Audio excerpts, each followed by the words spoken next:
नमस्कार साथियों, एक बार फिर से स्वागत है आपके SKP ऑनलाइन क्लासेस के यूट्यूब चैनल पर। दोस्तों, इस वीडियो में हम लेकर आए हैं ज्योग्राफी का आंसर की। तो शुरू करते हैं। दोस्तों, जो पहला क्वेश्चन है कि सूक्ष्म शिक्षण का विकास किस विश्वविद्यालय से संबंधित है, तो दोस्तों ये हो जाएगा स्टैनफोर्ड विश्वविद्यालय। दूसरा है कि भूगोल सभी विज्ञानों की जननी है। दोस्तों, अगर इसका आपको आंसर मिले जरूर हमें बताइएगा, इसका आंसर हमको मिल नहीं पा रहा है। तीसरा है कि प्रादेशिक भूगोल विद्यालय के किस स्तर पर आवश्यकता होती है, तो दोस्तों ये हो जाएगा आपका माध्यमिक स्तर पर। अगला है भारत में भूगोल का शिक्षण सर्वप्रथम किस विश्वविद्यालय में प्रारंभ हुआ, तो दोस्तों ये हो जाएगा अलीगढ़ विश्वविद्यालय। अगला है कि भूगोल का क्षेत्र उतना ही विशाल है जितना पृथ्वी का, यह कथन किसका है। दोस्तों इसका भी उत्तर नहीं पता चल पाया, आपको ज़रूर बताइए अगर पता चले तो। छठा नंबर है कि भूगोल में भू क्षेत्र तथा मानव का अध्ययन होता है, यह कथन किसका है। तो दोस्तों इसका भी हमको पता नहीं चल पा रहा है, बहुत खोजने का प्रयास किए हैं। जो अगला क्वेश्चन है कि विशिष्ट उद्देश्यों में समाहित होता है, तो दोस्तों इसमें हो जाएगा उपरोक्त सभी। अगला है कि भूगोल क्षेत्र का विषय है, तो दोस्तों इसका भी सही हो जाएगा उत्तर ऑप्शन नंबर डी। अगला है कि पाठ्यक्रम की रचना से संबंधित सिद्धांत है, तो दोस्तों इसका भी जो उत्तर है वो जाएगा ऑप्शन नंबर डी। अगला है कि पाठ्यचर्या निर्माण के संगठन आधारित सिद्धांत है, तो दोस्तों इसका भी जो उत्तर है वो हो जाएगा डी।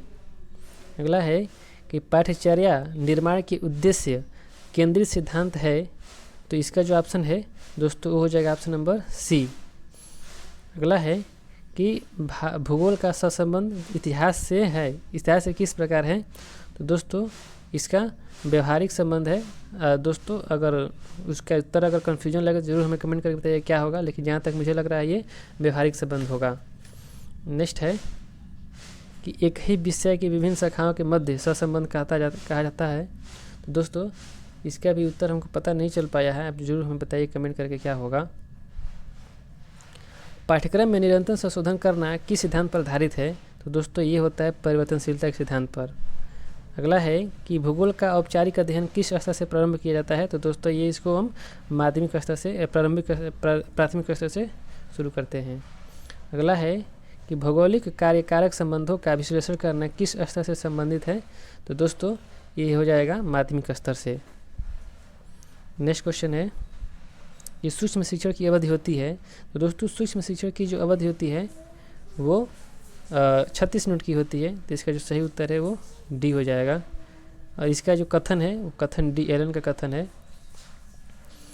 19 नंबर क्वेश्चन है कि सूक्ष्म शिक्षण व्यवस्था के सोपान है, तो दोस्तों सूक्ष्म शिक्षण में 10 सोपान होते हैं।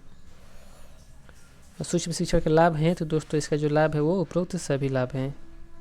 नेक्स्ट है कि सूक्ष्म शिक्षण की सीमाएं हैं, दोस्तों तो इसका जो सही उत्तर है वो जाएगा ऑप्शन नंबर डी। नेक्स्ट है कि सूक्ष्म शिक्षण का उपयोग किया जाता है, तो दोस्तों प्रशिक्षण संस्थाओं में इसका उपयोग किया जाता है।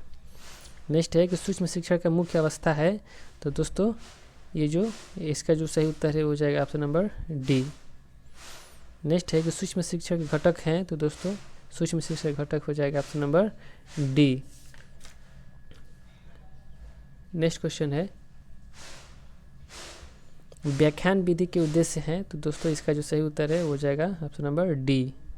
अगला है कि योजना विधि, तो दोस्तों योजना विधि के जो हैं विकसित किलपैट्रिक। नेक्स्ट है कि विचार विमर्श विधि मूल्यवान विधि है क्योंकि, तो दोस्तों इसका जो सही उत्तर है वो जाएगा ऑप्शन नंबर डी। नेक्स्ट है कि कौन सी एक विधि शिक्षा केंद्रित है, तो दोस्तों ये जो आपका व्याख्यान विधि है तो शिक्षा केंद्रित है। नेक्स्ट है कि प्रोजेक्ट वास्तविक जीवन का एक छोटा सा अंश होता है, विद्यालय द्वारा संपादित किया जाता है, तो दोस्तों ये बलार्ड का कथन है। नेक्स्ट है कि वाद विवाद 2 या 2 से अधिक व्यक्तियों के विचारशील चिंतन है, दोस्तों इसका जो सही उत्तर पता चले तो बताइएगा, हमको नहीं मिल पाया है। नेक्स्ट है प्रादेशिक विधि के किसने विकसित किया था, दोस्तों ये हो जाएगा जे हर्बर्टसन। नेक्स्ट है कि शैक्षिक पर्यटन के लाभ हैं, तो दोस्तों शैक्षिक पर्यटन के जो लाभ हैं वो उपरोक्त सभी हैं। नेक्स्ट है निबंधात्मक प्रकार के परीक्षण का दोष है, तो दोस्तों ये जितना है सब दोष होते हैं, इसके ऑप्शन नंबर डी सही हो जाएगा। वस्तुनिष्ठ प्रकार के गुण है, तो दोस्तों ये सभी इसके क्या हैं वस्तुनिष्ठ प्रकार के, यानी कि जो बहुविकल्पी प्रश्न होते हैं उसके ये गुण हो जाएंगे। 35 नंबर क्वेश्चन है कि भूगोल कक्ष की व्यवस्था क्यों आवश्यक है, तो दोस्तों इसका जो सही उत्तर है वो हो जाएगा ऑप्शन नंबर सी। नेक्स्ट है कि भूगोल कक्ष के उपकरण है, तो दोस्तों ये हो जाएगा ऑप्शन नंबर डी, ये सभी इसके उपकरण है। नेक्स्ट क्वेश्चन है भूगोल संग्रहालय क्यों आवश्यक है, तो दोस्तों इसका जो सही उत्तर है वो डी हो जाएगा। नेक्स्ट है कि पाठ्य योजना में विशिष्ट उद्देश्य से संबंधित है, तो दोस्तों पाठ्य योजना में जो विशिष्ट उद्देश्य संबंधित होता है वो प्रकरण से हो जाएगा। नेक्स्ट है पाठ्य वस्तु के परीक्षण के दोष हैं, तो दोस्तों ये वस्तुनिष्ठ प्रकार के जो परीक्षण के दोष होते हैं वो इसका हो जाएगा ऑप्शन नंबर, इनमें से कोई नहीं, इसका जो सही उत्तर है वो डी है। नेक्स्ट है निबंधात्मक परीक्षण के गुण है, तो दोस्तों इसका जो सही उत्तर है वो डी है। नेक्स्ट है 21वीं शताब्दी में भूगोलवेत्ताओं का ध्यान मनुष्य की ओर आकर्षित हुआ, तो दोस्तों 19वीं शताब्दी में। नेक्स्ट है किसने कहा कि मानव समुदाय का अपने प्राकृतिक वातावरण के अनुसार अनुकूलन भूगोल है, दोस्तों इसका उत्तर पता चलेगा तो ज़रूर बताइएगा। नेक्स्ट है कि वह कौन सा विषय है जो मनुष्य के जीवन की अंततः आवश्यकताओं का सही चित्र एवं स्पष्टीकरण दे सकता है, तो दोस्तों हो जाएगा ये भूगोल। नेक्स्ट है कि विश्व में भूगोल शिक्षण का महत्वपूर्ण उद्देश्य क्या है, तो दोस्तों इसका जो सही उत्तर है ऑप्शन नंबर सी हो जाएगा। नेक्स्ट है कि विभिन्न विषयों के पारस्परिक संबंध, दोस्तों ये कहलाता है सहसंबंध। नेक्स्ट हो जाएगा कि निम्न में से कौन से विषय एक ही सिक्के के दो पहलू हैं, तो दोस्तों जो इतिहास और भूगोल है एक ही सिक्के के दो पहलू हैं।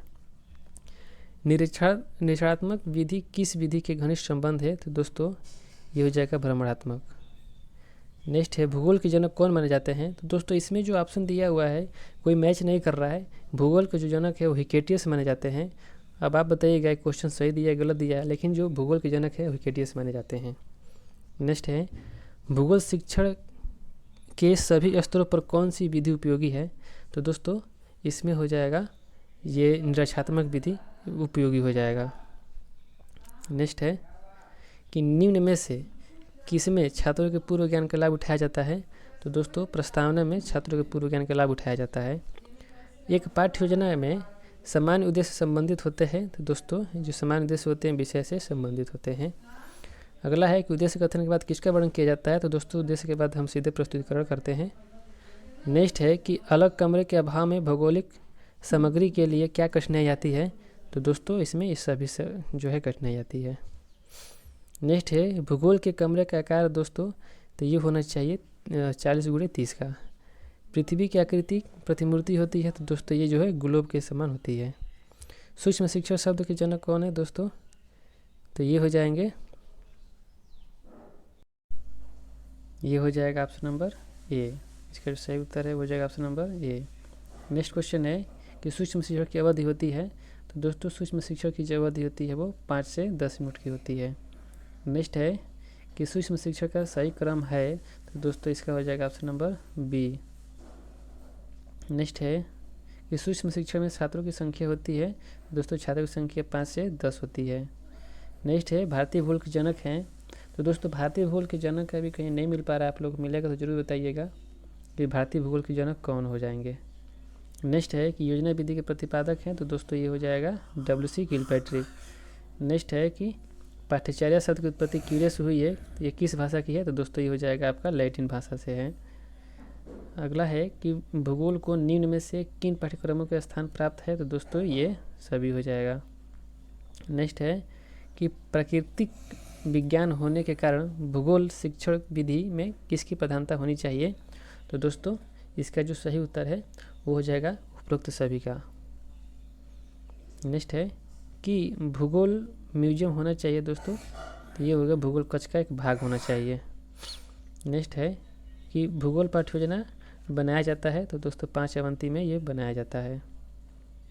नेक्स्ट है कि भूगोल का क्षेत्र गतिशील है, तो इसका जो सही उत्तर है हो जाएगा कि भूगोल का स्वभाव गतिशील है। नेक्स्ट है कि छात्रों के एकत्रित करने की स्वाभाविक प्रवृत्ति को संतुष्ट करने का उत्तम साधन है, तो दोस्तों इसका जो सही उत्तर है वो हो जाएगा option number A museum. Next है भूगोल में किस प्रकार की पाठ्य वस्तु संगठित की जाती है, तो दोस्तों इसका जो सही उत्तर है वो हो जाएगा कि विशेष प्रकार की प्राकृतिक वर्तमानों के विषय में। नेक्स्ट है कि शैक्षिक उद्देश्यों का वर्गीकरण निम्नलिखित किन सिद्धांतों पर आधारित होता है। तो दोस्तों जो शैक्षिक उद्देश्यों का वर्गीकरण है वो उपरोक्त सभी पे आधारित होता है। नेक्स्ट है कि संकेत देना, तो दोस्तों ये खोज प्रश्न कौशल है। पंचपदी प्रणाली के दोस्तों तो ये हो जाएगा आपका हर्बर्ट। इकाई योजना का दोस्तों तो दोस्तों इसका भी हो जाएगा हर्बर्ट। नेक्स्ट है कि योजना विधि में कुल कितने सोपान होते हैं। तो दोस्तों इसमें या तो 4 होगा नहीं तो 6 होगा, आप बताइएगा कौन इसमें सही है। नेक्स्ट है कि ब्लूम ने शैक्षिक उद्देश्यों के वर्गीकरण के लिए, तो दोस्तों इसका हो जाएगा 3। नेक्स्ट है भूगोल किस विषय के साथ अंतर संबंध, दोस्तों इतिहास के साथ ये अंतर संबंध स्थापित करता है। नेक्स्ट है भूगोल शिक्षण का महत्वपूर्ण उद्देश्य कौन सा है। तो दोस्तों भूगोल शिक्षण का जो महत्वपूर्ण उद्देश्य है ऑप्शन नंबर सी है। नेक्स्ट है कि भूगोल सभी विद्वानों की जननी है, किसका कथन है। दोस्तों इसका भी अगर उत्तर आपको मिले तो ज़रूर बताइएगा इसका उत्तर क्या होगा। इसका भी उत्तर मिल नहीं पाया है और इसका भी उत्तर दोस्तों नहीं मिल पाया है, इसका भी उत्तर क्या होगा। और लास्ट है तो इसका उत्तर हो जाएगा आपका WD एलन हो जाएगा। दोस्तों कितना आपका सही हो रहा है कमेंट करके ज़रूर बताइएगा। कई क्वेश्चन का उत्तर नहीं मिल पाया, इसके लिए खेद है। हम लोग ढूंढने का बहुत प्रयास किया लेकिन नहीं मिल पाया है। मिलते हैं नेक्स्ट वीडियो में, तब तक के लिए धन्यवाद।